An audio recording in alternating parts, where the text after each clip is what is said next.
আমার পেছনে চলছে বিশাল কর্মযজ্ঞ।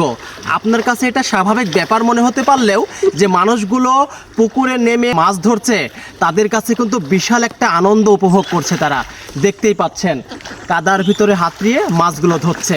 ছোট ভাইয়েরা মশারি দিয়ে পানি থেকে মাছ ধরছে। সচরাচর এটা কিন্তু গ্রামে দেখা যায়।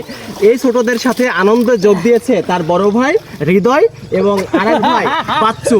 তারা আনন্দটাকে ভাগাভাগি করে নিতে তারাও নেমে পড়েছে পানিতে, অর্থাৎ মাছ খোঁজাখুঁজিতে ব্যস্ত হয়ে পড়েছে।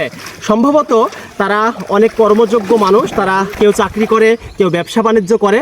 তারপরেও আজকে যেহেতু শুক্রবার তাই ছুটে চলে এসেছে এই ছোটদের সাথে আনন্দ ভাগাভাগি করতে। হয়তো এই দৃশ্য আপনি শহরে পাবেন না, কিন্তু আমাদের গ্রামে আসলে এই দৃশ্যটা পাবেন।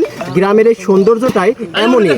মাছ ধরে কাদার ভিতর থেকে যখন মাছগুলো হাত দিয়ে ধরবে, হয়তো জিওলে কেউ কাটা খাচ্ছে, কারো রক্ত বের হয়ে যাচ্ছে, তারপরেও তারা ব্যথাটাকে অনুভব করছে না, কারণ এই মাছটা যখন পাচ্ছে তারা বিশাল আনন্দ উপভোগ করছে। এটাই হচ্ছে সবচেয়ে বড় একটি মজা আমাদের গ্রামে থেকে।